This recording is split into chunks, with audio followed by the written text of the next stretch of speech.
오늘 말씀 보겠습니다. 창세기 1장 11절에서 13절입니다. 하나님이 이르시되 땅은 풀과 씨 맺는 채소와 각기 종류대로 씨 가진 열매 맺는 나무를 내라 하시니 그대로 되어 땅이 풀과 각기 종류대로 씨 맺는 채소와 각기 종류대로 씨 가진 열매 맺는 나무를 내니 하나님이 보시기에 좋았더라. 저녁이 되고 아침이 되니 이는 셋째 날이니라. 자, 오늘은 창세기 셋째 날 네 번째 시간입니다. 셋째 날에는 뭐가 나오죠? 씨가 나옵니다. 그러면 성경에서, 성경 말씀에서 씨를 뭐라고 하죠? 여러분, 씨는 하나님의 말씀이라고 나와요. 그러면 또 하나님의 말씀은 진리라고 나옵니다. 진리는 뭡니까? 내가 길이요 진리요 생명이라고 하죠? 예수 그리스도가 진리입니다. 그리스도죠. 아들입니다. 또 아들에 대해서는 어떻게 말하죠? 아들이 있는 자에게는 생명이 있고 아들이 없는 자에게는 생명이 없다고 그래요. 자, 그러면 그 생명에 관해서는 또 내가 너에게 이른 말이 영이요 생명이라고 그럽니다. 그러니까 이 씨라고 하는 것은 말씀이고 진리고 생명이고 그리스도고 아들입니다. 그래서 오늘 그러한 제목을 가지고 말씀을 나누도록 하겠습니다. 자, 창세기 셋째 날은 하나님이 텅 빈 땅인 우리를 생명이 살 수 있는 마른 땅, 좋은 땅으로 만드셨죠. 그리고 그 땅에 씨를 심고 그렇게 텅 빈 풀과 싹에서 씨를 뿌리는 풀과 싹이 나게 하시는 것이고, 씨를 가진 열매 맺는 나무를 만들어 내시겠다는 거죠. 그게 30배, 60배, 100배라는 씨를 가진 자 아들을 만들어내는 구원이 이야기인 것입니다. 그런데 그게 완료된 것이 아니라 미완료로 계속 진행된다고 했죠. 그래서 씨를 가지고 있는 자칼과 그리스도와 씨를 받는 땅, 그릇인 네케바가 만나 하나가 되어 완성된 사람 하담이 여섯째 날에 등장하는데 그게 우리 모습이라고 했어요. 자, 그것이 자칼우 네케바다 그런 것입니다. 그러면 일곱으로 영원한 안식으로 들어가는 것입니다. 자, 그러면 지난 시간에도 제가 간단하게 언급했지만 이 창세기 셋째 날의 그 셋째라는 그에 나오는 것인 씨죠. 제라. 이거와 창세기 15장 보면 세 번째 제물, 3년 된 제물, 그 세 번째 제물인 그리스도라고 있죠. 여기에 대해서 다시 한번 그 관계를 한번 좀 다시 살펴보도록 하겠습니다. 자, 창세기 15장 9절입니다. 여호와께서 그에게 이르시되 나를 위하여 3년 된 암소와 3년 된 암염소와 3년 된 수양과 산비둘기와 집비둘기 새끼를 가져올지니라 그랬습니다. 지난 시간에 기록해 줬죠. 여기 이제 창세기 셋째 날에서 셋째가 샬릿이라는 단어고, 여기서 3년 된에서 3년 된이 샬랏이라는 건데, 이건 전부 다 살롯이라는 같은 단어에서 왔기 때문에 같은 말이다 그런 얘기입니다. 그러면 셋째 날에 뭐가 나오죠? 씨가 나오죠. 씨는 아까 그리스도라고 있죠. 그러면 창세기 15장에 지금 읽은 3년 된 제물, 세 번째 제물, 이 세 번째는 뭐예요? 그게 그리스도예요. 그리스도. 자, 그러니까 창세기 셋째 날에서 셋째와 3년 된 제물에서 3년은 같은 의미다 그랬습니다. 따라서 셋째 날에 나오는 씨와 3년 된 제물은 같은 뜻으로 그리스도를 가리키는 거다 하는 거예요. 그러니까 창세기 셋째 날의 그 씨, 즉 세 번째 제물인 그리스도에 의해서 우리가 씨 가진 자, 아들 그리스도가 되는 겁니다. 자, 그러면 제가 그리스도를 세 번째 제물이라고 지금 했잖아요. 그럼 첫 번째 제물은 뭐가 되겠어요? 첫 번째 제물은 뭐고 두 번째 제물은 뭐가 되겠습니까? 그리스도를 세 번째 제물이라고 했으니까 그럼 첫 번째 제물과 두 번째 제물이 있어야 될 거 아니겠어요? 첫 번째 제물이라는 것은 뭐냐면, 자, 여러분 그 성전 마당 뜰에 뭐가 나옵니까? 번제단이 나오죠? 이게 첫 번째 제단이에요. 그럼 여기서 첫 번째 제물로 뭐가 드려지죠? 동물의 희생제사. 동물의 희생제가 드려지죠? 이것은 뭘 모형합니까? 예수의 희생제사를 모형해요.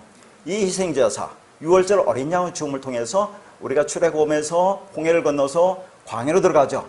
그러면 광야는 뭘 가리키죠? 이게 성소를 가리키잖아요. 그럼 성소에는 뭐가 있습니까? 단이라는 게, 분향단이 있잖아요. 이건 예수의 희생제사를 모형하는 거예요. 그래서 광야 40년 동안 하늘에서 만나가 내리잖아요. 그 말씀으로 좀 우리가 양육받는 거 아닙니까? 그리고 나서 이제 어디 들어가요? 지성소로 들어가죠. 그럼 지성소에는 제단이 어디가 있을까요? 지성소에는 제단. 자, 여러분 법궤에 보죠? 법궤에 보면 거기에 속죄소가 있어요. 그걸 시운자라고 하잖아요. 은혜의 자리라고 합니다. 이걸 세 번째 제단이라고 하거든요. 그럼 여기 세 번째 제물이 드려져야 될 거 아니에요. 그러면 그게 뭡니까?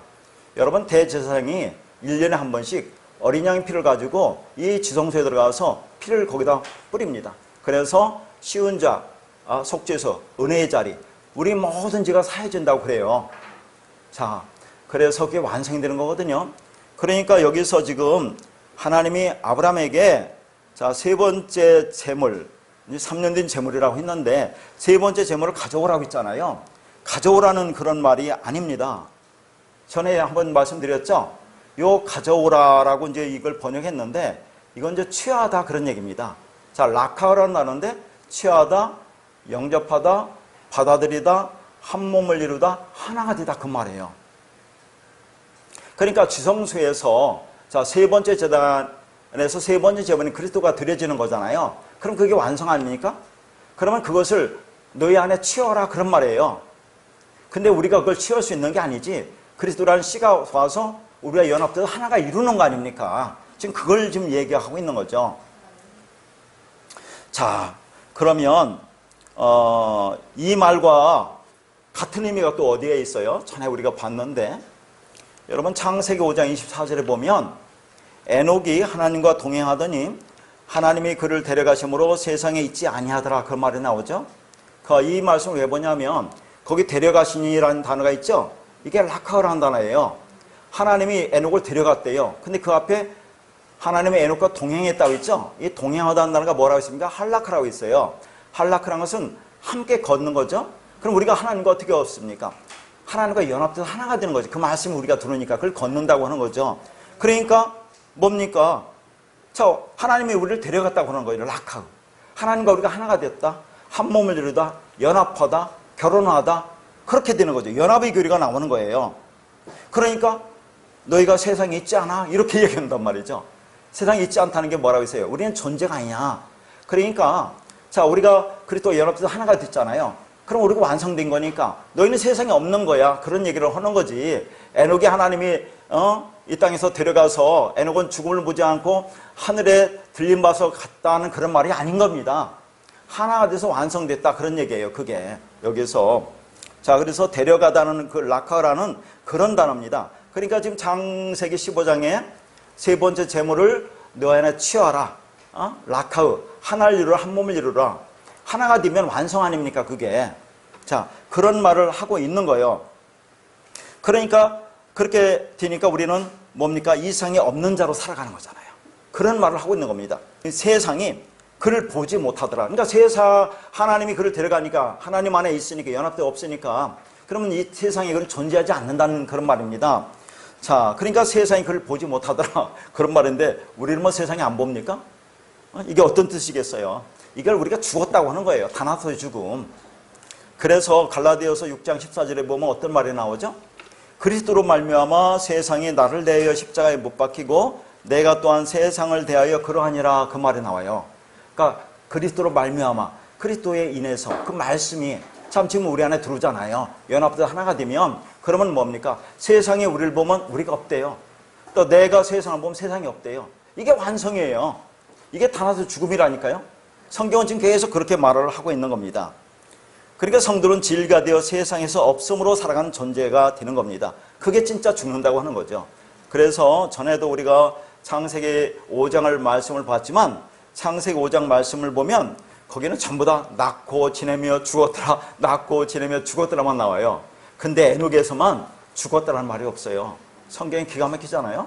왜 에녹에서만 죽었더라는 말이 없습니까? 지금 에녹이 하나님과 동행하더니 하나님이 그를 데려가심으로 세상에 있지 아니하다가 죽었다는 거예요. 이게 다나토 죽음이라니까 없음이에요. 무트 죽음. 그래서 에녹에 대해서는 죽었다는 말이 안 나와요. 다 나오는데. 그러니까 세 번째 제물인 그리스도와 우리가 결혼해서 연합하여 하나가 되는 것이 구원이고 완성이잖아요. 자, 지금 이걸 창세기 15장에서 말하는 것이고 지금 창세기 셋째 날에서 자, 그 마른 땅, 좋은 땅이 우리가 되지 않았습니까? 거기에 지금 씨를 심겨지는 거죠. 그러면 그 씨는 반드시 우리를 아들로 만들어내요. 아들이 되는 겁니다. 완성이에요, 이게. 그래서 다 그렇게 연관되는 겁니다. 그러니까 하나님의 생명이 없는 자에게 하나님의 생명의 씨가 하나님의 약속 씨, 언약이 들어가는 거죠. 그러면 그게 언약이 성취되고 완성되는 겁니다. 하나님의 영원한 생명의 씨가 그 안에 들어간 상태를 말하는 겁니다. 자, 그러면 여기서 또 우리가 중요하게 한번 생각할 것은 지금 지성소 안의 세 번째 제단에서 드려지는 세 번째 제물인 그리스도에 의해서 우리가 씨 가진 아들이 되는 거 아닙니까? 완성이 되는 거죠. 여기에는 어떤 의미가 있습니까? 지금 세 번째 제단이라고 하는 것은 법궤의 속죄소 시온자라고 있죠. 그럼 법궤가 뭐냐 그런 얘기입니다. 이 법궤. 이 법궤는 뭘로 만들어졌어요? 조각목으로 만들어졌습니다. 조각목이라는 것은 아무 쓸모가 없는 가시나무를 가리키는 거죠. 가시나무는 땔감밖에 쓸모가 없어요. 근데 그 법궤가 조각목으로 만들어졌어요. 아무 쓸모짝이 없는 조각목으로 만들었는데 거기에다 금을 씌웁니다. 금이라는 것이 이제 자부라는 건데 이게 기름이에요. 기름 뭡니까? 말씀을 덮는다는 얘기죠. 아까 뭐라고 했습니까? 대제사장이 어린 양의 피, 어린 양의 피가 뭡니까? 말씀이에요. 그리스도 진리를 덮어요. 그래서 우리가 그런 존재가 되었다 그런 얘기입니다. 우리가 조각목에 불과한 아무것도 아닌 그런 존재에게 하나님의 어린 양의 피가 덮어짐으로 예 말씀이 진리가 우리 안에 들어오므로 우리가 법궤가 된 거예요. 완성이 된 거다 그 말입니다. 덮어서 조각목에 불과한 것이 그렇게 금으로 덮여진 그런 자가 된 거라는 것을 우리는 알아야 된다 하는 얘기입니다. 그러니까 세 번째 제물은 조각목에 불과한 우리를 금으로 덮어버리시는 그게 뭐죠? 법궤죠? 그리스도를 가리키는 거죠. 아무 쓸모 없는 조각목을 하나님이 하늘의 것으로 만들어 버린다는 의미가 있는 거죠. 아무 쓸모짝이 없다. 아무 짝에도 쓸모없다. 그게 뭐라고 했어요 우리가? 주의 허물로 죽었다고 할 때 네페시예요. 푸시케란 말이죠. 그것은 하나님의 진짜 생명이 없는 호흡만 하는 그런 존재를 가리킵니다. 그걸 뭐라고 하죠? 짐승이라고 그래요. 짐승. 그런 불과한 우리를 말씀으로 진리로 덮어서 금처럼 귀한 것으로 만들어내시는 하나님의 창조 이야기가 그 속에 담겨져 있는 거예요. 그걸 그리스도 예수가 성취하신 겁니다. 말씀이 우리를 덮으심으로 우리가 진리로 세 번째 성전으로 살아나는 것이 구원이에요. 그렇게 예수가 죽고 두 번째 제물로 그리스도 세 번째 제물로 내 안에 들어와서 내가 그리스도와 연합이 되어 하나가 되면 내가 세 번째 것이 되는 거죠. 거룩한 사한제물이 된다 하는 겁니다. 자, 이것도 성전으로도 제가 설명했죠. 첫 번째 성전, 두 번째 성전, 세 번째 성전으로 말씀드렸습니다. 그럼 첫 번째 성전이 뭐죠? 보이는 성전, 옛 성전, 율법을 가리키는 거죠. 자, 이것으로 주었는데 이스라엘 백성이 알아듣습니까? 못 알아듣죠. 그러니까 두 번째 성전, 말하는 성전, 예수님이 땅에 오시죠. 근데 그걸 전해줘도 알아듣습니까? 못 알아듣죠. 그러니까 예수가 죽을 수밖에 없는 거죠. 죽어서 그리스도로 오시죠. 그게 세 번째 성전이에요. 그런데 그 말씀, 그리스도가 우리가 들어오니까 너희 안에 하나님의 성령이 거하는지 알지 못하느냐? 그럼 네가 세 번째 성전이 되는 거야. 전부 다 그것을 말하고 있는 겁니다. 그러니까 창세기 1장의 셋째 날에 등장하는 시제라는 창세기 15장에 나오는 세 번째 제물인 그리스도를 가리키는 겁니다. 육체로 오신 예수가 두 번째 제물로 드려지고 씨를 가진 세 번째 제물인 그리스도로 우리에게 오셔서 자, 그 씨, 그 말씀, 그 진리, 그 그리스도를 너희 안에 집어넣어 너희 육을 죽이고 너희 안에 창세기 셋째 날 뭐라고 하죠? 씨를 갖고 열매를 맺는 나무로 씨를 뿌리는 풀과 싹으로 틔우겠다. 이게 창세기 셋째 날의 언약이다. 그런 얘기입니다. 그래서 지난 시간에도 봤지만 11절에 내랴, 내니가 뭐라고 있어요? 사형능동 미화조라고 있어요. 따라서 창세기 셋째 날 바로 세 번째 드려지는 그리스도 예수의 희생으로 교회가 우리가 이렇게 하늘의 생명을 씨로 담을 수 있는 생명체가 된 겁니다. 그것이 씨를 가지고 열매로 일을 하는 열매나무인 예수 그리스도의 십자가의 죽으심에 의한 거라고 있죠. 거기서 씨를 가지고 열매를 맺는 나무라고 할 때 그 맺는 이 두 가지 뜻이 있다고 했잖아요. 그 맺는다는 것이 아사란 동사인데 이건 일하다라는 뜻과 만들다라는 그런 말이 있습니다. 누가 일하는 겁니까? 예수라는 즉 선악나무가 그 안에 그리스도 진리를 담고 생명을 담고 와서 일하는 겁니다. 그래서 우리를 그리스도로 오셔서 죽고 우리를 열매로 맺는 거예요. 아사, 일하다, 맺다. 그게 누구를 가리키겠어요? 예수 그리스도를 가리키는 거예요, 결국. 그러니까 이 역사 속에 씨를 가지고 열매로 일을 하는 나무는 결국 무엇을 가리키는 거죠? 하나님이 언약의 기둥으로 사용된 저주의 나무가 곧 씨를 내는 나무가 되는 거죠. 그 나무를 2000년의 기독교 문명은 십자가라고 하였던 겁니다. 하나님은 저주를 받은 차를 매다른 저주의 나무를 통해서 하나님이 그 씨를 우리에게 건네주셔서 저주받은 우리를 구원하셨다 하는 겁니다. 자, 그러면 우리 오늘 본문 11절과 12절에서 지난 시간도 봤지만, 자, 땅에게 명령을 하죠. 지금 땅에게 어떻게 명령합니까? 씨 맺는 채소와 씨 가진 열매 맺는 나무를 내니라고 명령을 합니다. 그러면 땅이 스스로 씨가 있는 열매를 맺는 것처럼 보이죠? 맺을 수 있어요, 없어요? 그러니까 논리적으로는 하나가 되기 때문에, 좋은 땅이 되기 때문에 맺을 수가 있는데, 그래서 여기서도 너희들이 그렇게 하라고 명령을 한다니까요. 그런데 결국 누가 하는 거냐? 하나님 씨가 한다고 얘기를 한다 그 말이에요. 자, 그러니까 땅이 스스로 씨가 있는 열매를 맺는 것처럼 보이죠. 그런데 씨, 제라인 예수 그리스도가 땅에서 씨를 뿌린다고 했죠. 내라가. 자, 뿌리는 풀과 싹을, 씨 가진 열매 맺는 나무를 나게 하신다. 끌어낸다고 했잖아요. 거기서 그 내니가 야찬한 동사가 끌어낸다고 했어요. 우리를. 하나님이 우리를 그렇게 끌어내는 겁니다. 자, 그런데 생각해 볼 것은 셋째 날에 그 땅은 위물인 진리 그리스도와 하나가 되었기 때문에 논리적으로 스스로 씨를 가진 열매를 낼 수가 있는 겁니다. 그래서 거기 그렇게 썼어요. 그러나 그것도 하나님이 하신다, 그런 말이에요. 자, 그런 말과 같은 말을 신약에서 보겠습니다. 그러니까 지금 창세기 셋째 날에 이 말씀이 신약에서 어디서 똑같이 나오느냐, 그걸 보는 거예요. 자, 마가복음 4장 26절에서 29절입니다. 또 이르시되 하나님 나라는 사람이 씨를 땅에 뿌린 것 같으니 그가 밤낮 자고 깨고 하는 중에 씨가 나서 자라되 어떻게 그리 디는지를 알지 못하느니라. 땅이 스스로 열매를 맺되 처음에는 싹이요 다음에는 이삭이요 그 다음에는 이삭에 충실한 곡식이라. 열매가 익으면 곧 낫을 대나니 이는 추수 때가 이르렀음이라. 자, 이 말씀 보면 창세기 셋째 날 우리가 본 그 본문과 똑같지 않아요? 똑같죠? 자, 씨가 지금 뿌려지죠? 뿌려지는데 27절은 자, 밤낮 자고 깨우는 중에 씨가 스스로 자란다고 그래요. 그런데 또 28절은 땅이 스스로 열매를 맺는다고 그래요. 그렇죠? 그러니까 28절 보니까 땅이 스스로 열매를 맺대. 처음에는 싹이요, 이삭이요, 곡식이요, 열매가 익으면 낫을 대나니, 이렇게 나오죠? 이게 뭐와 똑같아요? 오늘 본문 말씀 11절, 12절과 똑같은 말이라니까요, 이게. 자, 씨가 심겨지죠? 그러니까 씨에서 뭐가 합니까? 텅 빈 풀과 싹에서 씨 맺는 채소와 씨 가진 열매 맺는 나무가, 즉 열매가 나오잖아요. 그러니까 이 말과 똑같은 말이다 하는 얘기입니다. 같은 내용의 말을 지금 하고 있어요.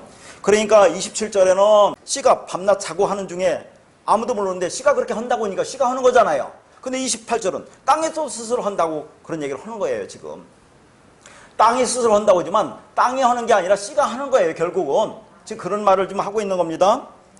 자, 그래서 여기 이제 땅이 나오죠. 이 땅이 이제 호게, 이게 신약이니까 헬라어로. 그 다음에 그러면 이게 우리 본문 창세기에 11절 12절에 나오는 그 땅 하에레츠라고 있죠. 그러면 지난 시간에도 뭐예요? 이삭이 그 땅에 농사할 때 그 땅이 하에레츠라고 있어요. 그 다음에 누가복음 8장 8절에 좋은 땅에, 거기에 이제 씨가 뿌려서 열매가 나온다고, 100배의 열매 나온다고 그렇게 얘기했잖아요. 그때 그 좋은 땅을 때 땅은 호계입니다. 자, 이 정관사가 붙으면 땅에 일반적으로 이것을 성전으로 봐요. 그럼 율법의 성전일 거냐 진리 성전일 거냐 하는 겁니다. 여기는 이거 진리 성전을 얘기하는 거죠. 하나님의 성령에 관한 성전, 거기에 지금 씨가 뿌려지니까 그 씨가 반드시 열매를 맺는다고 하는 겁니다. 이게 그 창세기 셋째 날과 똑같은 내용의 말을 지금 하고 있는 거예요. 자, 그러면 우리가 또 하나님 나라를 지금 비유하는 거잖아요. 그럼 하나님 나라는 어떤 게 하나님 나라라고 하는 겁니까? 이 비유를 통해서 보면, 자, 우리가 일반적으로 생각하는 공간적인 개념, 물리적인 개념이 하나님 나라가 아니라는 걸 알 수 있잖아요. 자, 진리 그리스도가 하나님 나라입니다. 그리고 그 그리스도를 통해서 우리가 그리스도로 옷 입은 우리가 하나님 나라인 거예요. 자, 그런 생각으로 이 말씀을 보여야 되는 겁니다. 그러니까 하나님 나라는 죽어서 가는 천국을 생각하면 안 되는 거라니까요. 다시 말해서 이 땅에서 죽고 나중에 부활해서 가는 그런 하나님 나라가 아니라 그런 새 땅이 아니에요. 바로 이 시간에 내가 천국 땅이 되어야 한다 하는 것을 말하고 있는 거예요. 자, 그런데 거기 이제 사람이 씨를 뿌렸습니다. 사람이 씨를 뿌렸다는 것은 씨가 있으니까 씨를 뿌렸겠죠. 그래서 이때 사람은 안드로포스라는 단어인데 이 단어는 자, 위를 쳐다보라는 그런 뜻이 있어요. 희한하죠? 그러니까 사람은 위를 쳐다보는 게 사람이다 그런 얘기입니다. 그럼 위를 쳐다본다는 건 뭐예요? 땅적인 존재가 위를 쳐다본다는 것은 진리를 바라본다 그러네요. 진리를 깨닫는다는 그런 말이 있잖아요. 그러니까 씨를 뿌리는 거잖아요, 지금. 근데 일반적으로 짐승이나 동물은 어디를 봅니까? 위를 봅니까? 땅을 봅니까? 땅을 보잖아요. 왜 땅을 쳐다봅니까? 먹을 것만 찾기 때문에 그렇습니다. 그러니까 사람이 이 땅에서 먹기 위해서 열심히 그 육적인 것만 추구하면, 그렇게 살면 그게 짐승이라고 얘기하는 거예요. 그래서 원래 사람을 이렇게 즉 똑바로 세운 것은 그런 의미가 담겨 있습니다. 하늘을 보라고, 진리를 보라고. 그래 똑바로 쓴다는 것은 우리가 부활한다고 있잖아요. 근데 똑같은 사람이라도 그 말씀을 깨닫고 깨달으면 그게 부활이지만 그렇지 않으면 짐승과 똑같다는 것이 거기에 담겨 있습니다. 여러분 죽으면 뭐 어떻게 돼요? 그냥 누워 있잖아요. 그런 것이 전부 다 진리를 보여주고 있는 겁니다. 자, 여기서 사람이 씨를 뿌렸다고 해요. 그러면 이 사람은 씨를 가지고 있는 사람입니다. 그러니까 씨를 가지고 있는 사람이 씨를 뿌렸어요. 그래서 27절에 밤낮 자고 깨고 하는 중에 씨가 자란다고 하죠. 그러니까 그가 한 것은 있습니까? 없습니까? 아무것도 없어요. 씨가 다 한 겁니다. 씨만 뿌려놓고 아무것도 행한 것이 없는데 자고 깨고 하는 중에 씨가 자랐다고 그래요. 자, 아까도 말했지만 28절은 근데 땅이 스스로 또 열매를 맺는다고 한다니까요. 자, 일반적으로 우리가 씨를 뿌리면 씨에서 싹이 나죠. 그러니까 땅이 씨에서 싹이 나게 한다고 생각을 하지 않는다 그 말이죠. 씨에서 싹이 나지, 땅이 씨에서 싹을 나게 하게 합니까? 아니잖아요. 그런데 비유 중에서 유일하게 여기서만 땅이 그 싹을 나게 한다고 표현을 하고 있다 그 말이에요. 어떻게 땅이 스스로 싹을 낼 수 있습니까? 그 땅은 새로운 땅. 창세기 3번째 날 그 땅이 새로운 땅이라고 했죠. 얕바사, 마른 땅, 좋은 땅. 거기에 씨를 뿌리면 반드시 열매를 맺잖아요. 그렇기 때문에 나라고 하는 땅은 새로운 땅입니다. 그렇기 때문에 땅이 스스로 맺는다고 얘기를 한다고요, 여기서. 그러면 이 새로운 땅은 싹을 스스로 낼 수 있는 능력이 있다 그랬는데 능력은 뭡니까? 말씀. 말씀이 능력이지 않습니까? 어떤 능력? 그 말씀 가지고는 뭐 기적을 행하는 능력입니까? 말씀을 진리로 볼 수 있는 능력을 얘기하는 거예요. 그러니까 이 말씀을 전할 때 여러분이 말씀이 뭔지 이해하고 마음으로 받아들이면 그러면 여러분 안에 그 말씀이 있다는 겁니다. 그게 없는데 어떻게 그걸 받아들여요? 우리가 어떤 땅이 됐어요? 마른 땅, 좋은 땅으로 만들어 놓고 지금 씨를 뿌리는 거죠. 그래서 그걸 받을 수 있는 능력이 있다는 겁니다. 그 말씀이 있다고 얘기를 하는 거죠. 그러니까 그 능력이 없으면 아무리 말씀을 전하고 이해시키려고 해도 그게 말씀인지도 모르고 받아들이지도 못합니다. 그렇게 받아들일 수 있는 능력, 말씀은 그렇게 우리가 이미 주어지고 거기다 씨를 뿌려서 완성시키는 거예요. 그러니까 그 능력이 내 안에 들어왔다면 밤낮 자고 깨고는 중에 나라고 하는 그 땅이 스스로 열매를 맺는 겁니다. 그 능력이 말씀이 나에게 있다는 거죠. 그래서 본문 11절에 보면 땅에게 불과 씨 맺는 채소와 씨 가진 열매 맺는 나무를 내라고 하는 거죠. 땅에게 그렇게 하라고 하는 겁니다. 그러니까 정말 내가 은혜를 받은 사람이 맞다면 아무것도 하는 것 없이 그냥 자고 깨고 하는 중에 점점 자라나는 겁니다. 그러니까 아무것도 하는 것도 없다니까 또 아무것도 하지 말라는 게 아니고 이게 제가 표현한 것은 뭡니까? 씨가 한다는 의미에서 그렇게 한 거죠. 우리는 뭘 해야 돼요? 열심히 진리를 추구해야 될 거 아니에요. 교회 열심히 나와서 말씀을 드려야 될 거 아닙니까? 열심히 기도해야 될 거 아니에요. 그건 우리가 해야죠. 찾고 구하고 두드리라고 했으니까 그건 해야 될 거 아닙니까? 내가 너에게 반드시 그렇게 하겠지만 기도하여야 할지라고 했잖아요. 그건 우리가 해야죠. 그런 얘기입니다. 그러니까 이게 지금 무슨 말과 똑같아요? 창세기 셋째 날의 그 이야기와 28절, 29절이 같은 말씀이다. 그런 얘기죠. 그러니까 싹이 나오고 이삭이 나오고 곡식이 나오면 즉 그래서 열매가 익으면 추수해서 이제 곡간에 들어가죠. 그러면 안식이 오는 겁니다. 그러니까 이제 추수가 끝나면 어떻게 합니까? 마태복음 3장 12절에 손에 키를 들고 자기 타작마당을 정해하사 알곡은 모아 곡간에 들이고 쭉정에는 꺼지지 않는 불에 태우시리라. 그게 심판이 오는 거잖아요. 그 완성으로 끝나는 겁니다. 그게 최종 목표죠. 그렇게 나라고 하는 땅에 싹이 나고 열매를 맺을 수 있는 그 능력, 말씀을 우리에게 주신 겁니다.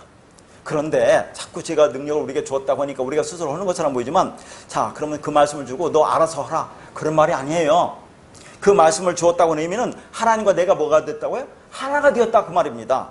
그러니까 하나님과 연합이 되어 하나가 되었으니까 싹이 나고 이삭이 나고 열매를 맺는 것은 결국 누가 하는 거예요, 여기? 하나님이 오신다고 했잖아요, 하나님이. 어떻게? 하나님과 나가 하나가 되면 이제 너와 나가 없어지는 거예요. 하나가 됐으니까. 그러니까 내가 했다고도 볼 수 있고 하나님이 했다고도 보는 거예요. 그러나 궁극적으로 말씀이 하는 겁니다. 씨가 하는 거죠. 우리가 하는 게 아니에요. 우리는 열심히 추구하는 거죠. 간구하는 거죠.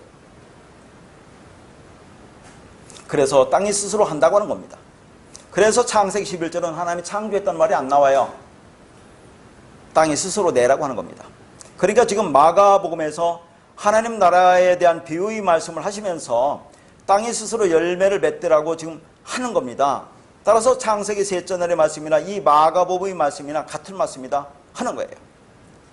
그러니까 창세기 본문 말씀은 궁창의 유물과 아래의 물이 하나로 묶여져서 이제 연합되어서 드러난 그 생명의 땅 위에서만 생겨나게 될 뭐예요? 지금 본문에서 씨 가진 풀싹과 씨 가진 열매 맺는 나무가 나오는 거죠. 그게 뭡니까? 씨 가진 자 아들이 되는 거 아닙니까? 즉 씨를 가져서 열매가 되면 추수되어서 하늘 곳간에 들어가는 그 알곡들에 대한 이야기가 셋째 날의 이야기입니다. 그러니까 성경에 창세기 7날은 매 날마다 완성이 되는 거예요. 그러나 그 짝이 있다고 제가 얘기하는 거죠. 셋째 날은 6날과 짝을 이루는 거지 매번 완성이 되는 겁니다. 그러니까 7번 완성해서 하나님 말씀하니까 완전한 말씀이라는 그 말이에요. 자, 그러면 그 열매가 곳간에 하나님 나라에 들어가죠. 그 열매 곳간에 하나님 나라에 들어가는데 성경에 보면 자, 첫 열매가 누구로 나와요? 첫 열매. 그리스도가 첫 열매라고 그래요. 그러면 우리는 두 번째 열매, 세 번째 열매가 그렇게 됩니까? 어떻게 되는 거예요? 자, 우리도 첫 열매입니까? 아이고, 예, 그렇죠. 자, 근데 이런 말씀 때문에 오해가 됩니다. 자, 고린도전서 15장 20절 보겠습니다. 그러나 이제 그리스도께서 죽은 자 가운데서 다시 살아나사 잠자는 자들의 첫 열매가 되셨도다는 괜찮은데 그 23절에 나와요. 고린도전서 15장 23절에 보면 뭐라고 나오냐면 그러나 각각 자기 차례대로 드리니 먼저는 첫 열매인 그리스도요 다음에는 그가 강림하실 때 그리스도에게 속한 자요 이렇게 나오니까 아, 첫 열매는 그리스도고 그 다음에는 그리스도에 속한 자인 우리구나. 근데 일반적으로 이제 이걸 전한 사람들은 아, 그리스도가 강림한다 하니까 아, 예수가 재림할 때 그러면 예수 믿는 자들은 그렇게 열매가 돼서 구원받는구나 이렇게 또 생각할 거 아닙니까 이게? 자, 그리스도가 강림한다는 게 뭐예요? 말씀이 우리 안에 오는 겁니다. 여러분 이미 왔잖아요. 그걸 기다리면 안 됩니다. 왔죠? 그러면 내가 그리스도에 속한 자죠. 그리스도 연합하는 자죠. 그럼 나도 첫 열매가 된다는 얘기예요. 근데 왜 여기서는 이렇게 각각 자기 차례대로 먼저는 첫 열매요 다음은 뭐 그리스도에 속한 자 이렇게 순서대로 정해놨습니까? 자, 지난 시간에 제가 창세기 3장 15절 말씀을 하면서 자, 여자 옷은 제라에서 뱀의 머리가 박살난다고 했죠? 뱀은 우리가 박살나는 게 구원이라고 했습니다. 그런데 그게 어떻게 박살난다고 했어요? 그래서 예수님이 이 땅에 와서 뱀이 되셔서 뱀으로 죽으시잖아요. 노뱀으로 십자가 달려 죽으시죠. 그리고 내가 다 이뤘다고 머리를 쓰고 영원히 떠나간다. 그 머리가 우리 안에 와서 자, 우리 머리를 자른다고 그러지 않았습니까? 그래서 제가 설명은 예수 머리가 먼저 박살나고 그 다음에 그 머리가 그 말씀이 진리가 와서 우리 머리를 박살낸다. 이렇게 순서대로 얘기를 했지만 이건 동시사건이에요. 제가 복음을 설명하기 위해서 그렇게 말씀을 드린 거라니까요. 지난 시간에 들을 때 오해를 했을 것 같은데 자, 여러분 그게 동시사건이지 다른 사건이 아닙니다. 예수의 머리가 잘려진 것 동시에 그 말씀이 그래서 그 말씀이 나에 와서 아, 내가 어떤 존재를 깨달으면 우리가 어떤 존재입니까? 아, 혼돈과 공허와 흑암이구나. 빈 껍데기구나. 텅 빈 거구나. 아무것도 아닌 거구나. 주여 허물로 죽은 자구나. 아까 말했죠? 푸시케 느페시 숨만 쉬는 그런 짐승에 불과한 자구나. 내가 할 수 있는 게 뭔가? 내가 율법을 지켜서 그 일을 이룰 수 있는 존재인가? 나는 그런 존재가 아니구나. 하나님은 은혜만 의지해야 되겠구나. 하나님이 다 하시는구나. 이런 것을 깨닫는 순간 내가 그리스도와 함께 죽는 거예요. 십자가에. 바울이 내가 그리스도와 함께 십자가에 못 박혔다고 했죠? 언제 바울이 그리스도와 함께 십자가에 못 박혔습니까? 또 지난 시간에 본 로마서 6장 그 4절에 보면 우리가 그의 죽으신 것 합하여 세례를 받음으로 그와 함께 장사되었다고 했죠?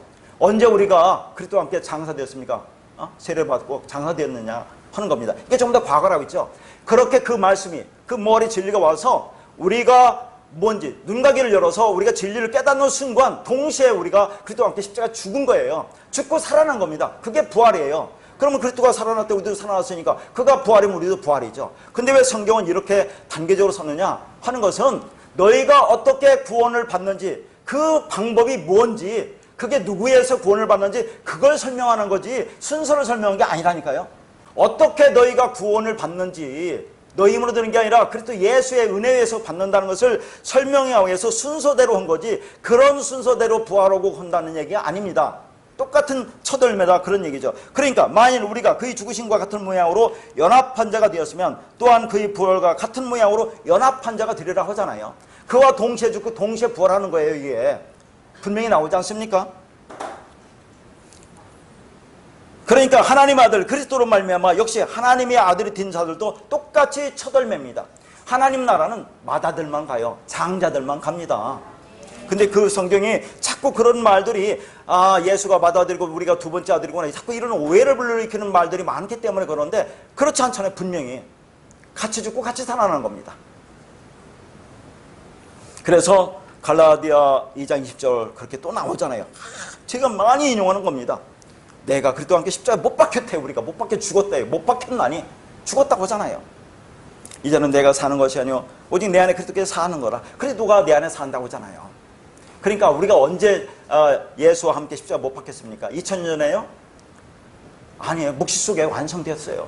그걸 깨닫지 못하니까 성경이 계속 그 말씀을 하는 거죠. 너희들 깨달으라 깨달으라. 그러니까 창세기 1장 2절부터 혼돈, 공허, 흑암이라는 것이 나오는 거예요. 계속 성경이 지금 그걸 설명하는 겁니다. 너희가 누군지 아니? 알으면 그러면 그게 죽고 살아나는 겁니다. 우리는 그런 존재에 죽었다는 거예요. 죽었다는 것을 알라 그 말입니다. 아무것도 할 수 없는 존재라는 것을 알라고 성경이 계속 얘기하는 거죠. 깨달으면 그러면 우리가 죽고 살아나는 거죠. 그리스도와 함께 죽고 살아나는 거. 그게 묵시 속에서 완성됐다는 것을 얘기하는 겁니다. 그러니까 그런 자를 이 땅에 보내서 깨닫게 하시는 거죠. 하나님이 너희가 어떤 존재라는 것을. 그러면 그렇게 은혜를 깨달은 자는 이 땅에서 어떻게 살겠어요? 하나님을 어떻게 생각하며 살겠느냐 하는 겁니다. 그러니까 자 우리가 그리스도가 된 것은 뭡니까? 고린도전서 15장 10절에 그러나 내가 나된 것은 하나님의 은혜로 된 것이라고 얘기하잖아요. 하나님은 은혜로 된 것이다. 이걸 깨달으라는 얘기입니다. 그러니까 하나님의 은혜로 나를 하나님으로 뭘 봐요? 그리스도로 같이 보는 거예요. 하나님은 아들로 같이 본다니까요. 그렇게 진리 안에서 씨 가진 열매가 되어 추수되어진 알곡들은 첫 열매로 보시는 겁니다. 자 그러면 이 첫 열매로 본다는 의미를 또 한번 볼게요. 다른 데서 야고보서 말씀을 봄으로써 우리가 첫 열매라는 걸 다시 한번 그러니까 확인하는 건데 그러면 첫 열매는 어떻게 되는지를 또 나오는 겁니다. 창세기 셋째 날의 그 이야기 지금 방금 본 그 마가복음의 그 이야기 이게 전부 다 첫 열매에 관한 얘기인데 그러면 야고보서에서는 그 첫 열매를 어떻게 말하는지를 한번 보자 그 말입니다. 야고보서 1장 18절입니다. 그가 피조물 중에 우리로 한 첫 열매가 되게 하시려고 자기 뜻을 따라 진리의 말씀으로 우리를 낳으셨느니라. 자, 그냥 말씀 볼까요? 그가 누구겠어요? 그를 찾아야 되겠고 피조물 중에 한 첫 열매인데 피조물 중에란 말은 없어요. 그냥 피조물의 소유격입니다. 이게. 그러니까 피조물의 한 첫 열매 그렇게 됐죠. 피조물 중에라는 말은 없습니다. 자, 피조물의 한 첫 열매가 되게 하려고 자, 진리 말씀으로 우리를 낳았다고죠? 봐요. 진리 말씀으로 그 진리 씨가 우리 안에 들어와서 그 말씀이 우리를 낳는 겁니다. 그럼 우리가 진리가 되는 거 아닙니까? 그러면 그게 첫 열매라고 얘기한 거죠. 자, 좋은 땅에 씨가 뿌려져서 그 씨가 우리를 아들로 만들어내면 그게 첫 열매가 되는 거죠. 말씀으로, 진리 말씀으로 우리가 나오면 우리가 진리 말씀이 되는 겁니다. 그러면 그가 누구겠어요? 그 바로 앞에 17절을 봐야 돼요. 17절에 지금 한번 봤죠? 17절은 뭐냐면 온갖 좋은 은사와 온전한 선물이 다 위로부터 빛들이 아버지께로부터 내려온다고 되어 있어요. 이거 본 말씀입니다. 자, 그러니까 여기서 온갖 좋은 은사와 온전한 선물이 뭐라고 했습니까? 그때 자세히 설명했는데 이게 전부 다 말씀이에요. 말씀, 진리, 그리스도를 가리키는 거죠. 그게 누구한테 온다고요? 빛들이 아버지 위로부터 우리에게 주는 겁니다. 그럼 우리가 그걸 받으면 그러면 우리가 진리 말씀을 받으면 그러면 그 말씀이 우리를 아들을 만들어내는 거죠. 진리 말씀 우리를 낳은 겁니다. 그럼 우리가 첫 열매가 된다는 그런 말이에요. 이 말씀이. 자, 그러면 이 이제 첫 열매가 되는 얘기가 빛들이 아버지 그 아버지께서 위로부터 그 말씀을 우리에게 주셔서 그 일 말씀을 받은 우리가 그 씨가 자라서 우리가 아들이 되면 우리가 첫 열매가 되는데 그것을 야고보서에서는 왜 그런지를 앞에서 어떤 문제를 제기해요. 뭐냐면 야고보서의 1장 2절 보면 내 형제들아 너희가 여러 가지 시험을 당하거든 온전히 기쁘게 여기라고 그래요. 그 시험이 나와요. 시험이. 그리고 나서 1장 12절부터 지금 읽은 18절까지 소제목이 뭐로 되어 있느냐면 시험을 견뎌낸 자라고 나와요. 시험을 견뎌낸 자. 그러니까 시험을 견뎌낸 자가 지금 뭐예요? 첫 열매란 얘기 아닙니까? 그럼 시험이 뭔지를 알아야 될 거 아니에요. 그러면 성경에서 시험은 뭘 시험이라고 하느냐? 저 집사님, 저 장로님 권사 때문에, 목사 때문에 시험 들어서 교회 나오지도 않고 그런 시험을 말하겠어요? 전부 다 이 시험을 그런 시험으로 지금 말하고 있잖아요. 그런 시험이 아닌 겁니다. 결국 성경은 진리에 관한 말씀이겠죠? 진리에 관한 말씀을 지금 얘기하고 있는 겁니다. 그러니까 시험 얘기를 쭉 하면서 빛들이 아버지께서 너에게 진리를 넘겨줘서 진리 말씀으로 우리를 낳는다고 하잖아요. 그럼 우리가 첫 아들이 된다고 하니까 이 시험 문제도 진리에 관한 말씀 아닙니까? 자, 야고보서 1장 12절에 13절 보겠습니다. 시험을 참는 자는 복이 있나니 이는 시련을 견뎌낸 자가 주께서 자기를 사랑하는 자들에게 약속하신 생명의 면류관을 얻을 것이기 때문이라. 사람이 시험을 받을 때 내가 하나님께 시험을 받는다 하지 말지니 하나님은 악에게 시험을 받지도 아니하시고 친히 아무도 시험하지 아니하시느니라. 12절 시험을 참는 자는 복이 있다. 이런 말 때문에 문제가 되는 겁니다. 자, 이 시험이 뭔지, 이 시험이라는 단어 12절 13절에 계속 시험이라는 단어가 나오는데 이 명사가 페일라스모스라는 단어고요. 동사가 시험받다 시험하다가 페이라조라는 단어입니다. 자, 왜 이 페이라스모스나 페이라조르 시험은 무슨 시험인지 성경에는 시험이 두 단어가 나와요. 두 단어가 나오는데 마지막에 제가 그걸 비교해 줄게요. 마지막에 이제 순서대로 이제 마지막에 비교해 줄 건데 여기서 페이라스모스나 이 페이라조라는 이 시험이라는 단어는 뭡니까? 거기에 걸려 넘어지면 하나님이 어떤 걸 주었는데 그걸 뭔지 깨닫지 못하고 거기에 걸려 넘어지면 죽는 시험을 말하는 거죠. 죽는 시험. 근데 자, 여기 야고보서 보니까 뭐라고 합니까? 하나님은 그런 시험은 절대 하지 않는다고 얘기 나오잖아요. 지금 하나님 나는 그런 시험 하지 않아 얘기하는데 성경을 보면 예수님이 제자들이나 다른 이들을 시험할 때 이 페이라조로 시험한다니까요. 전부 다 이게 주기도문에 나온 시험 그 얘기도 다 연관된 겁니다. 성경에 하나로 쭉 깨어지는 거예요. 어디를 봐도 같은 말을 하는 겁니다.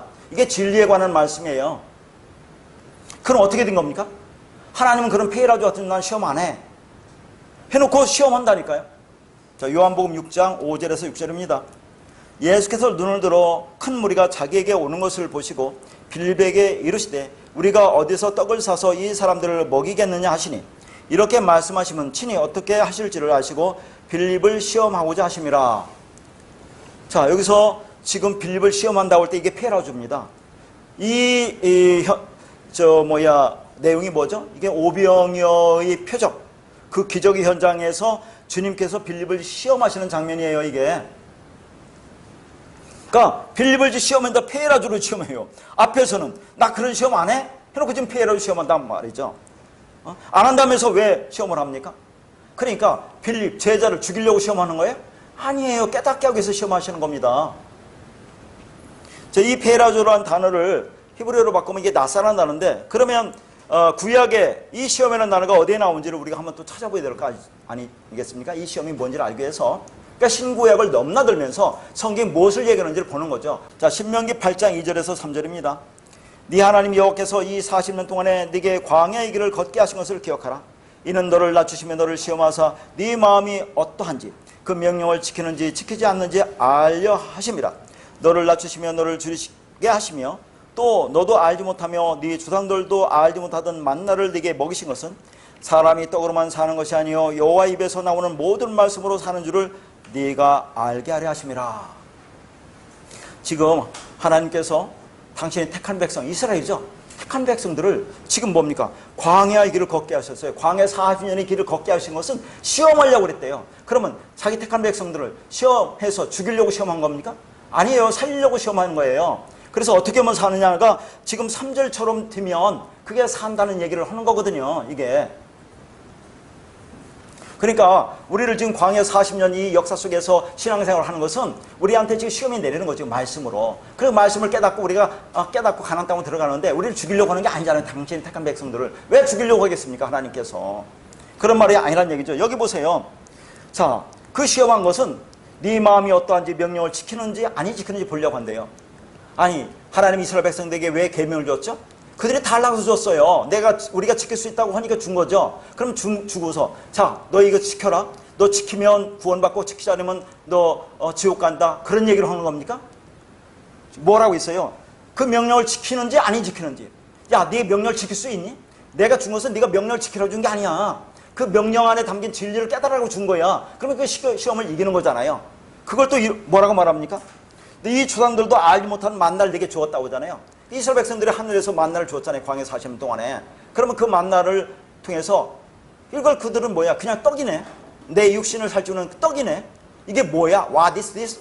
이게 뭐지? 나는 모르겠네. 그냥 율법으로 먹은 거죠. 나를 살주는 떡으로 먹었어요. 그러면 그 시험 받아 죽는 거죠. 자, 그런데 그것을 하늘에서 내리는 생명의 떡으로 그거 먹으면 이게 사는 거죠. 그걸 뭐라고 말합니까? 자, 사람이 떡으로 사는 게 아니요. 여호와 입에서 나오는 모든 말씀으로 산다는 걸 얘기하는 거죠. 뭐예요? 사람이 떡으로 사는 게 아니래요. 떡은 보이는 거잖아요. 그냥 이거 율법을 가리키는 겁니다. 그것으로 사는 것이 아니라 여호와 입에서 나오는 모든 말씀으로 산다고 지금 그렇게 얘기를 하는 겁니다. 그러니까 신명기 이 말씀과 오병의 말씀과 연관되는 거예요. 또 이게 같은 말을 하고 있는 거죠. 그러니까 오병의 그 현장이 바로 이 광야의 만나를 신하의 것으로 재현해 주고 있는 겁니다. 그렇다면 이 신명기의 말씀과 예수님께서 제자들에게 시험하셨다는 말씀을 연결해 볼 때 주님께서 오병이의 현장에서 빌립을 시험하신 것은 무엇을 깨닫게 하기 위함이냐 하는 얘기입니다. 계속 읽은 거. 사람이 떡으로 사는 게 아니요 여호와 입에서 나오는 모든 말씀으로 사는 것을 알게 하려 합니다. 그러면 그게 구원이에요. 자, 그러면 이 말이 또 어디서 나오죠? 마태복음 4장. 마태복음 4장 보면 예수님이 마귀의 시험을 받으시죠? 그때 예수님이 하시는 말씀이 뭡니까? 사람이 떡으로 사는 게 아니요 하나님의 입으로부터 나오는 모든 말씀을 산다고 하잖아요. 똑같은 말 하죠? 앞에서는 여호와 입으로에서 나오는 말씀으로, 여기는 하나님 입에서 나오는 말씀으로 그렇게 말씀하고, 자, 마태복음 5장에 가면 뭐라고 합니까? 예수님이 입을 열어 가르쳐 뭐라고 해요? 이르시되 라고 하죠. 그러니까 여호와의 하나님 입, 마태복음 5장에서는 예수님의 입을 열어 가르치니까 예수님의 입 전부 다 뭐예요? 이게 무슨 그 입에서 나오는 게 뭐겠습니까? 진리의 말씀이죠. 위의 입, 하늘의 입, 진리의 입. 그럼 거기서 나오는 것은 진리의 말씀이죠. 그걸 깨달으면, 자, 하늘에서 만나를 줬습니다. 떡을 줬어요. 그걸 그냥 떡으로만 먹으면, 육신을 살주는 떡으로 먹으면 죽는데, 그것을 그 안에 담긴 진리로 하늘에 내는 생명의 떡으로 그걸 먹으면 너희가 산다라고 지금 얘기를 하는 겁니다. 근데 이 땅에는 모든 사람들을 깨달아야 못 깨달아요. 우리도 못 깨달았잖아요. 근데 이거 죽었습니까? 이 땅에 와서 계속해서 말씀으로 우리를 깨우쳐 알게 하는 거 아닙니까? 빌립을, 그렇게 하면 빌립을 죽이려고 하는 게 아니라 그걸 통해서 깨닫게 하시려고 그렇게 한다는 그런 의미가 담겨 있어요. 그러나 수많은 사람들을 깨닫지 못하죠. 그건 어떻게 되는 겁니까? 몰라요, 은혜니까. 그런 말은 왜 깨닫는 자가 있고 깨닫지 못하는 자가 있는 것은 저도 모른다니까. 하나님은 은혜라니까요.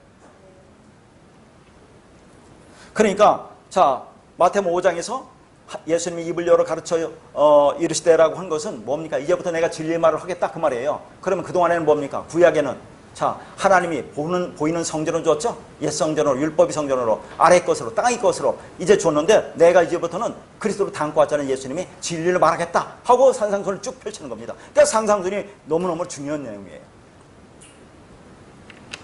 그러니까 그 오병이어를 진리로 깨달아 알면 시험에서 빠져나오는 것이고, 오병이어를 그냥 육신의 떡으로만 먹게 되면 그게 페이라스모스적인 시험에 빠지는 거다 하는 얘기입니다. 그럼 오병이어의 표적이 뭡니까? 다 아는 거죠. 오병 5개, 모세오경 율법을 가리키는 거죠. 그걸 뭘로 깨달아 알아라는 얘기입니까? 2개로 하나님 상 이웃 사랑으로 깨달았는데 결국 그게 뭘로 돼야 돼? 하나가 돼야 돼. 하나, 사랑으로. 그러면 너희가 그 시험에서 빠져나오는 거야 를 얘기하는 겁니다. 하나님은 그거 전자를 의도하시고, 자, 그것을 깨닫게 하려고 그렇게 한 거지. 그래서 시험을 주시는 거지 죽이려고 하는 게 아니기 때문에 아까 말씀이 뭡니까? 내가 너희를 시험하지 않는다고 얘기를 하는 거예요. 그러니까 자, 하나님은 그렇게 그걸 깨닫게 해서 생명을 주려고 하기 때문에 내가 시험을 하지 않는다고 하면서 하나님은 아예 죽여버리는 시험, 그런 페이라스무적인 시험을 하지 않는다고 얘기하고 있는 겁니다. 그런 시험은 하지 않아. 근데 그걸 깨닫지 못하는 자는 그게 죽잖아요. 하나님 알 바가 없는 거죠. 그건 우리도 어떻게 설명할 길이 없는 겁니다. 아는 자와 모르는 자 어떻게 하겠어요. 그러니까 성경에서 언급되는 그 떡이라는 것이 단순히 세상의 재물이나 세상의 양식을 가리키는 것이 아님을 아실 겁니다. 떡이라는 것은 그런 유치한 땅의 재물을 지칭하는 것이 아니라 진리의 모형으로 주신 아래 것들을 총칭하는 것. 자, 그러면 우리가 그동안에 말했던 거 뭡니까? 보이는 소망이죠? 보이는 소망을 통해서 그 안에 담긴 보이지 않는 소망을 알으라고 있어요. 그게 뭡니까? 그걸 믿음도 두 가지라고 있어요. 피스티스라는 믿음과 피스토스라는 믿음이 있어요. 그러니까 보이는 이 땅의 모든 것은 보이는 믿음이에요. 피스티스라는 것. 그걸 통해서 보이지 않는 믿음을 깨달으면 그러면 우리가 구원받는 거 아니겠습니까? 그러면 그런 것들이 뭐라고 있어요? 성경, 성전, 성막, 예수, 율법, 이 세상, 나, 육체, 인생, 역사. 이게 전부 다 들어가는 거예요, 이게. 사람은 그런 표피적인 상징들을 표피적으로 받아들여 살아날 수 있는 것이 아니라 그 속에 담겨져 있는 진리라는 말씀에 의해 살아날 수 있음을 보여주는 겁니다. 그렇지 않으면 그 자체가 시험이 되는 거죠. 그러니까 지금 이런 시험을 통해서 앞에서 계속 야고보서 시험을 얘기하면서 이 시험을 우리가 어떻게 통과한다고 하죠? 그가 하늘의 빛들이 아버지께서 진리 말씀을 우리에게 건네주는 거죠. 그러면 그 시가 우리 안에서 이 말씀을 깨닫게 하는 거예요. 우리한테 아들로 되게 하는 겁니다. 그래서 시험을 우리가 통과한다는 얘기가 쭉 연결되는 거예요, 이게. 그런 의도를 담은 오병이어의 표적이 광야에서 벌어진 겁니다. 그런데 사람들이 그걸 진리로 받던가요? 아니잖아요. 그냥 떡으로 받아버렸습니다. 그 떡을 준 건 사람이 떡으로 사는 게 아니라 하나님 입으로 나오는 말씀으로 사는 것이라는 것을 알고 페이라주 시험을 줬는데 빌립보부터 시작해서 거기 있는 모든 인간들이 그 떡이 하늘에서 내려오는 진리라는 것을 알았어요? 몰랐어요? 몰랐어요. 다 모릅니다. 처음부터는. 주님은 그 표적 안에 내용으로 담긴 하나님의 진리를 보라고, 이제 보라는 단어가 호라오인데 이따 한번 보겠어요. 이 호라오라는 것은 겉의 것 중에서 안에 진리를 보라는 겁니다. 표적에서 표적에 담긴 내용을 보라고 떡으로 주셨더니 사람들은 그냥 그 떡으로 육신의 배를 불리는 데서 그치더라, 그 말입니다. 그리고는 그러한 떡을 마련해 주신 예수님을 왕으로 추대하기 위해서 주님을 찾아오죠. 그것을 먹고 왕같은 제사장이 되라고 주었더니 그것 먹고 그것을 준 누군가를 섬기러 찾아가는 것이 인간이에요. 그러면 그게 죽음입니다. 이것은 오늘날 자신을 구원해 준 예수를 섬김의 대상으로 놓고 열심히 왕 대접하고 있는 어떤 이들의 모습과 똑같은 거예요. 그렇지 않죠? 그 예수는 그렇게 내 배를 불리는 육신떡이 아니에요. 그 예수는 그건 죽어야 할 육체지 내 발을 불리는 육신떡이 아닙니다. 그런데 보이는 예수를 열심히 섬기고 있잖아요, 이 땅에.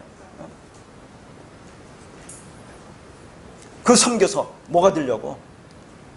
뭔가 얻어내려고. 그러니까 그것을 먹고 나에게 감사할 것이 아니라 그것을 너희들이 진짜 진리로 먹게 되면 네 안에 그리스도와 연합된 새로운 네가 되는 것이지, 그 떡을 주었으니 감사해요 하고 나를 찾고 네 밖에서 찾지 말라는 겁니다. 그 예수는 그 안에 담긴 그리스도의 영, 진리의 말씀으로 내 안에 들어와서 내 마음이 되어야 하는 거예요. 그러면 그 예수 그리스도와 연합된 내가 왕같은 제사장이 되는 겁니다. 그러니까 그분을 왕 삼아 자꾸 추종하며 쫓아다니면 돼야 안 돼요. 오늘날 이 땅에 있는 수많은 교회들이 그렇게 하고 있지 않습니까? 예수님은 죽으셨습니다. 그리고 그 육체를 입고 온 예수는 반드시 우리가 죽여야 하는 거예요. 그런데 오늘날 사람들은 자꾸 죽은 예수가 그 예수로 살아난 것을 알잖아요. 예수가 육체를 죽고 살아나서 부활했다고 해서 율부활절을 지금 지키고 있는 거 아닙니까? 왜 그걸 지켜요? 나도 예수처럼 죽으면 그렇게 부활할 거라고 믿고 그 지키는 거 아닙니까? 그런 부활이 아니에요. 자, 요한복음 6장 26절에서 27절입니다. 예수께서 대답하여 이르시되 내가 진실로 진실로 너희에게 이르노니 너희가 나를 찾는 것은 표적을 본 까닭이 아니요 떡을 먹고 배부른 까닭이로다. 썩을 양식으로 위하여 일하지 말고 영생하도록 있는 양식을 위하여 하라. 이 양식은 인자가 너희에게 주리니 인자는 아버지 하나님께서 인치신 잔이라. 이 말씀은 잘 아는 그 말씀이죠. 주님께서 떡으로 먹고 당신을 왕 삼겠다고 찾아온 이들에게 너희는 표적을 보고 날 찾아온 게 아니라고 하잖아요. 거기 표적을 본 있죠? 본. 이게 호라호란 단어예요. 그러니까 표적 안에 담긴 진리를 보고, 그게 무슨 말인지 보고 나를 찾아오야 되는데 그렇게 찾아온 게 아니다, 그런 얘기를 하는 겁니다. 그 표적을 떡으로 먹고 배가 불러서 나를 찾아왔다고 얘기하는 거죠. 그러면서 그들이 먹은 양식을 먹으라고 뭐예요? 썩을 양식이라고 하잖아요. 썩는 양식, 썩을 양식. 그걸 직역하면 멸망케 하는 양식이라 그 말입니다. 그러니까 그 떡은 똑같은 떡인데 그냥 떡으로 먹으면 멸망하는 양식이 되는 것이고, 그러면 그게 페라조 시험이 되는 겁니다. 그러니까 표적을 보고 온 까닭이 아니라고 하잖아요. 표적을 보았으면, 표적 안에 담긴 그 진리를 봤으면 그렇게 와서 왕 삼으려고 하면 안 되잖아요. 그렇게 하면 그걸 깨닫지 못하면 그게 페라조 시험이다, 그런 얘기입니다. 그러나 그 떡을, 그 진리 말씀 사랑으로 알면 그게 영생에 이르는 양식입니다. 그러니까 그 떡을 그냥 떡으로만 먹으면 선악나무로 먹는 것이고, 그것을 진리 말씀으로 먹으면 영생에 이르는 양식, 그러면 그게 생명나무 열매가 되는 겁니다. 그러니까 하나님께서 주시는 나타나는 것들을 그 내용으로 호라오, 그 안에 담긴 진리를 보지 못하면 그게 뭐라는 겁니까? 그게 바로 멸망케 하는 시험, 페이라스모스라는 그 말이에요. 그래서 주님이 너희 조상들도 광야에서 만나를 먹고 죽었다고 얘기하잖아요. 만나를 그 안에 담긴 내용으로 먹지 못하고 죽었다고 하는 거죠. 그래서 1세대가 다 죽는 겁니다. 내용을 알지 못하고 죽었기 때문에. 근데 그렇게 모든 것을 율법적으로 육신의 생각으로 보는 그 생각은 다 죽어야 한다고 해서 그들이 다 죽은 거예요. 만나를 그 안에 담긴 내용으로 보지 못하고 그들이 먹었잖아요. 우리도 똑같아요. 그런 이 모든 말씀을 율법적 선악 구조를 보고 그렇게 율법으로 열심히 보고 행하는 네 생각은 죽어야 돼 하는 걸 얘기하고 있는 겁니다. 그들에게는 만나라는 떡이 하늘에서 내린 떡이었음에도 불구하고 멸망의 떡이 되었다는 거죠. 하나님이 살리려고 말씀을 준 건데 그들은 늘 불평했죠. 이게 뭐야? 거기 써놨네요. 와, this라고. 이게 도대체 뭐야? 그러면 못 알아들으면 그냥 죽는다 하는 얘기입니다. 그러니까 주님이 그것은 모세가 내려준 것이 아니야라고 하잖아요. 모세는 뭡니까? 율법. 내가 율법으로 내려줬니? 그런 얘기를 하는 거죠. 진리 말씀으로 내려준 거라, 그런 얘기를 하고 있는 거예요.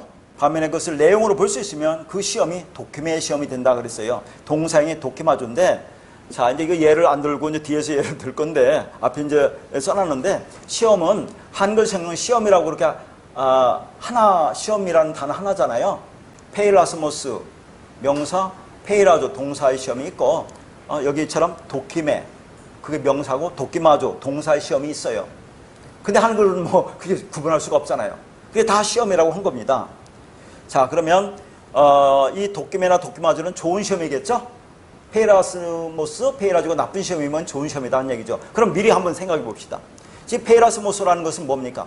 하나님이 이 땅에 보이는 것을 주었어요. 이 세상을 보이는 거 다 주었잖아요. 그게 율법이죠. 그럼 율법을 준 것은 그 안에, 율법을 통해서 그 안에 내용으로 깨달으라, 그런 얘기죠. 그럼 내용으로 깨달으면 그게 도끼메 시험이에요. 도끼마주 시험이다, 그런 얘기를 하는 겁니다. 그러니까 하나님께서 우리에게 하늘의 진리를 담아 나타난 것, 즉 아래 것으로 넘겨주실 때 그것을 그냥 아래 것으로 그대로 피폐적으로 받아버리면 그것은 페이라스모스에 빠지는 겁니다. 하나님께서 주시는 떡을 멸망시키는 양식으로 받게 되는 거죠. 그런데 어떤 이들은 그런 페이라스모적인 것들을 진리 영 안에서, 자, 뭘 받아요? 하나로, 진리로 깨달아낼 수가 있게 되는 겁니다. 그걸 도끼메 시험이라고 하는 거예요. 도끼마조라고 하는 겁니다. 이렇게 하나님은 도끼메 하라고 페이라스모스들을 허락한 거지, 그 페이라스모스에 걸려서 넘어지라고 주신 것이 아니란 말입니다. 제가 이제 자꾸 이렇게 원어를 쓴 것은 설명할 방법이 없어서 그렇게 원어를 쓰는 거예요. 여러분 그냥 아시겠죠? 그래서 야고보가 하나님은 사람을 시험하지 않으신다고 얘기했던 거예요. 하나님은 죽이려고 시험하지 않는다, 그런 얘기입니다. 근데 어떤 사람 알아듣고 살아나고 어떤 사람은 못 알아듣고 죽습니까? 그건 모른다는 얘기예요. 하나님의 은혜지. 하나님의 은혜라는 얘기가 우리가 창세전에 그렇게 택함 받았다는 얘기가 성경에 많이 나오는 거 알죠? 나중에 한번 종합적으로 제가 쭉 한번 적어드릴게요. 한번 보세요. 그런데 페이라스모스를 도끼매하여 진리로 받아 먹을 수 있는 사람은 하나님이 주신 진리 영이 있어야만 한다는 얘기예요. 마른 땅, 좋은 땅이 되어야만 한다 그 말입니다. 거기에 씨가 뿌려지니까 씨 가진 자 열매가 맺는 아들이 되는 거예요. 아들이 나오는 거예요. 첫 열매가 나온다는 것을 지금 계속 얘기를 하는 거예요. 시험을 통해서. 시험이라는 단어를 통해 또 이렇게 얘기를 하는 거예요. 근데 시험에 누가 깨닫는다고 한다고요? 진리의 말씀으로 우리 나왔으니까 하늘의 빛들이 아버지께서 우리에게 진리를 주심으로 우리가 깨닫게 된다 하는 얘기가 쭉 이어지는 거라는 걸 알 수 있겠죠. 그래서 성경에는 자, 그런 자들은 구원에 이를 수 있는 자들이 거의 없다고 얘기한다니까요. 마태복음 7장 14절에 보면 생명으로 인도하는 문은 좁고 길이 협착하여 찾는 자가 적음이라 할 때 적다라는 것이 올리고서라는 단어입니다. 거의 없다는 단어예요. 이게 어디서 나오죠? 베드로전서 3장 20절 다 얘기해 준 거죠. 방주에서 물로 말미암아 구원을 얻은 자가 몇 명뿐이었을 때 거기에서 뭡니까? 몇 명뿐이니까 올리고서에 거의 없다. 성경 그런 얘기가 나온다는 얘기예요. 그러면 결국 하나님의 의도와 상관없이 대부분의 사람들이 그렇게 페이라스모스에 걸려서 멸망에 이르게 된다는 얘기죠. 심지어 교회 안에서도 성경과 예수에 걸려 넘어져 멸망하는 사람들이 얼마나 많습니까? 본인들은 절대 아니라고 우기고 싶지만 그러나 그 페이라스모스라는 것은 아래의 것이잖아요. 나타난 것 안에 갇힌 것이죠. 그게 율법이죠. 율법 안에 전부 다 갇혀서 지금 살아가고 있지 않습니까? 그런데 이 인간 세상에서 그게 정말 멋있고 성숙한 모습이고 도덕적인 모습으로 보이잖아요. 아니 율법 보세요. 율법은 하라 하지 말로 되어 있기 때문에 문자대로 보면 그걸 지키면 내가 성숙한 인간이 될 것도 같죠. 내가 윤리도덕적으로 뭐예요? 즉 선한 사람, 착한 사람, 깨끗한 사람이 될 것도 같잖아요. 얼마나 멋져 보입니까? 그 말씀이 보암직하고 모험직하고 지혜롭게 할 만큼 탐스럽고 그렇잖아요. 보니까 그렇게 하라고 되어 있다고 문자적으로 되어 있으니까. 그러면 그렇게 하는 사람들은 자기가 페이라조에 걸렸다고 생각합니까? 절대로 안 한다 그런 얘기죠. 왜 성경이 그렇게 되는데 너희들은 그렇게 말하니? 얘기하겠죠. 나 열심히 잘하고 있잖아. 얼마나 열심히 내가 말씀을 지켜 행하니? 나 믿음 있는 사람이야. 나 잘 가고 있어. 이렇게 생각하지 그들이 시험에 걸렸다고 생각합니까? 그래서 이제 바울이 이 페이라스모스와 도끼매를 이렇게 설명합니다. 자, 고린도후서 13장 5절입니다. 너희는 믿음 안에 있는가 너희 자신을 시험하고 너희 자신을 확증하라. 예수 그리스도께서 너희 안에 계신 줄을 너희가 스스로 알지 못하느냐? 그렇지 않으면 너희는 버림받은 자니라. 거기 보면 너희 자신을 시험하고 너희 자신을 확증하라 나오죠? 앞에 시험이라는 단어가 페이라스모스고 뒤에 확증이라는 단어가 도끼매라는 단어예요.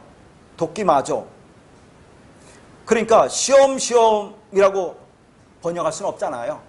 그러니까 하나는 페이라스모스인데 그걸 그냥 시험이라고 했고 뒤에 도끼매는 그냥 확증이라고 번역합니다. 그러니까 이 도끼매라는 단어도 그런 뜻이 있어요. 확증하다는 뜻도 있어요. 분별하다, 시험하다, 입증하다 이런 뜻이 있다 그 말이죠. 그러니까 이게 뭡니까? 자, 너희 자신을 시험하고 하늘에 내린 그서 준 그 떡 이 땅에 있는 나타나는 모든 걸 통해서 그 율법 속에서 너희들이 진리를 깨달아 그런 얘기죠. 그러면 그게 뭡니까? 너희 자신을 확정하는 거죠. 그게 그 진리를 깨달으면 그러면 우리가 도끼매 하는 거 아닙니까? 그러니까 페이라스모스적인 것들, 이 세상에 보이는 것들 그 안에 주었는데 그 안에서 그걸 통해서 내가 진리를 깨달으면 그러면 그게 여기서 뭐냐? 너희 자신을 확정하는 거야. 그게 도끼매 시험이다. 그런 얘기를 하는 거죠. 어렵죠. 이게 단어가. 그러면 어떻게 그렇게 됩니까? 그러니까 보이는 걸 통해서 그 안에 진리를 깨달으면 그러면 뭐가 된다는 얘기죠. 예수 그리스도께서 너희 안에 계신 거야. 그게. 다시 말하면 그래도 예수께서 너희 안에 계시면 말씀 진리가 있으면 보이는 율법에서 진리를 깨달을 수 있는 거야. 그 말과 똑같은 거죠. 그렇지 못하면 너희는 버림받은 자야. 그러면 그렇게 깨달으면 너희가 믿음이 있는 거야. 그 믿음이 뭡니까? 호피스티스예요. 그러니까 한마디로 피스토스. 다 같은 말이죠. 자, 우리 안에 그리스도 예수가 있으면 그러면 페이라스모적인 것 가지고 우리가 도끼매 할 수 있죠. 그러면 그게 너희 안에 믿음이 있는 거야. 너희가 믿음이 든 자야. 그 얘기를 하는 겁니다. 여기서.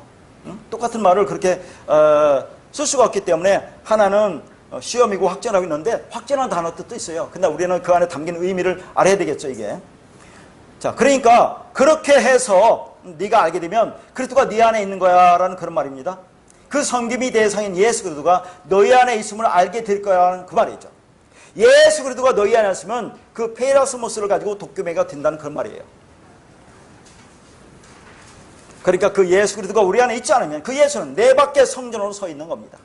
그러면 그 성전이 나를 멸망시키는 떡이 되는 거죠.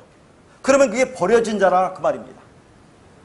그러니까 야고보에서 말하는 시험은 우리가 생각하는 그런 시험을 말하는 게 아니에요. 아, 저 집사님, 저 권세 때문에, 저 장로 때문에, 목세 때문에 상처받고 시험 들어서 더 이상 교회에 다니지 못하겠다고 하는 그런 시험을 말하는 것을 말하겠느냐 하는 거죠. 근데 오늘날 교회는 전부 다 그런 시험을 말하고 있잖아요. 그러니까 이 페라주 시험은 거기서 미혹받고 나면 그러면 하나님 나라에 들어갈 수 없는 그런 시험을 말합니다.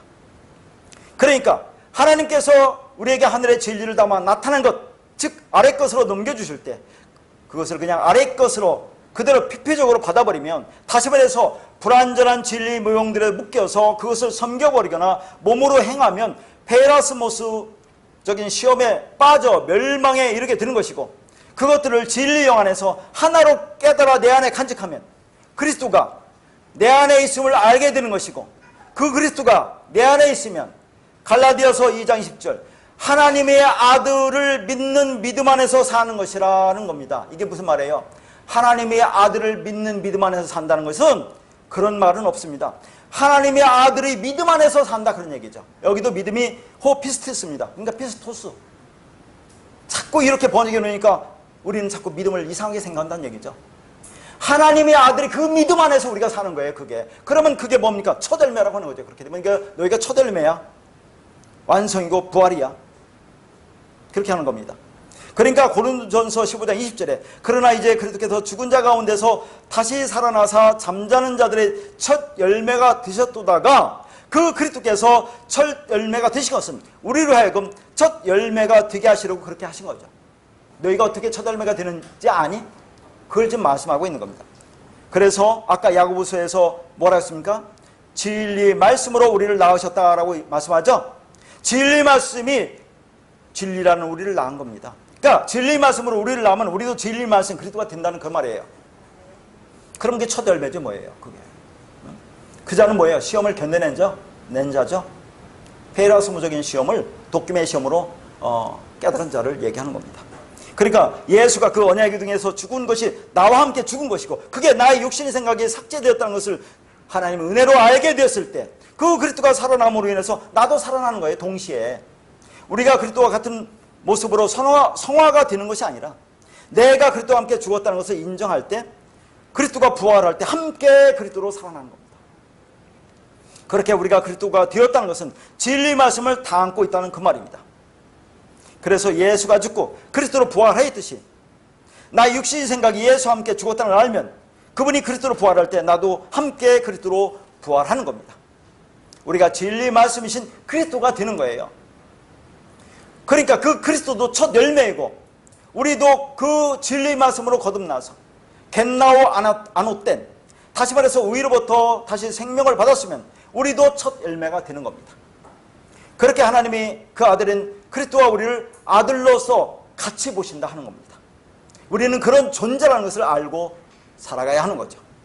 그런데 우리가 생명이라는 그 은혜를 받아서 진리가 되었다고 해요. 늘 우리는 그런 얘기 하는데, 언제는 은혜가 있다가 다른 때는 은혜가 없다가 그렇게 합니까? 한 번 하나님부터 은혜를 받았는데 은혜는 왔다 갔다 하는 게 아니다, 그 말이에요. 결론적으로 창세기 셋째 날의 말씀은 마른 땅, 좋은 땅에 뿌려진 씨, 참된 양식으로 오시는 그리스도에 대한 말씀인 동시에 그 뿌려진 씨, 그 진리의 말씀에 의해서 우리가 참된 양식을 먹고 씨 가진 자, 아들, 그리스도가 되는 첫 열매에 대한 이야기인 것입니다.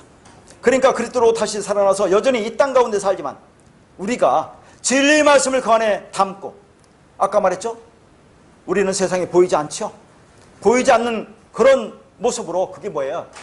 우리 진짜 세상에 보이지 않는다는 말이 아니라 그렇게 깨달으면, 그게 다 나서 죽으면 그럼 우리 세상에 없다는 얘기죠. 그렇게 살다가 마지막 때 하늘 곳간에 들어가게 될 그리스도로 보는 첫 열매에 대한 하나님 나라의 이야기가 창세기 셋째 날의 말씀이다 하는 얘기입니다. 전부 다 복음입니다. 그래서 제가 서두에 말씀드렸던 거, 거기 말씀 여러분 저 성경 구절은 다 안 써놓고 그 성경만 써놨는데, 자 누가복음 8장 11절에 그렇게 나옵니다. 씨는 하나님의 말씀이요. 요한복음 17장 17절에 그들을 진리로 거룩하게 하옵소서, 아버지의 말씀은 진리니이다. 요한복음 14장 6절 내가 길이요 진리요 생명이요. 요한복음 6장 63절 내가 너에게 이른 말은 영이요 생명이요. 요한일서 5장 12절 아들이 있는 자에게는 생명이 있고 아들이 없는 자에게는 생명이 없느니라. 그러니까 신은 하나님 말씀이고 그 말씀은 진리이며 진리는 길이고 생명이며 그 생명은 영이고 그리스도며 아들인 것입니다. 그렇게 말씀, 진리, 생명, 아들, 씨, 제라에 대한 이야기가 창세기 셋째 날입니다.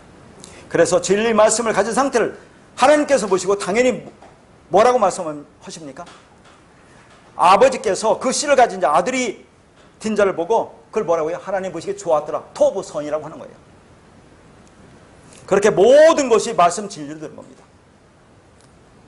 그래서 그 진리영, 그리스도, 진리 말이 있느냐 없느냐에 따라서 우리가 죄와 심판으로 결정되는 거죠. 그러니까 심판과 생명으로 결정된다는 얘기예요. 이 말씀이 있느냐 없느냐. 전부 다 말씀에 관한 얘기죠. 지금까지 본 것도. 그렇게 창세기 셋째 날은 예수 그리스도의 십자가의 쪼개심에 의해서 드러난 마른 땅에 그리스도라는 씨가 심겨져 씨가 진 자 아들 그리스도 진리 생명이 되는 복음 이야기로 그 말씀을 진리로 깨닫고 진리가 되어 그리스도 아들이 되는 은혜가 우리 모두에 있기를 바라겠습니다.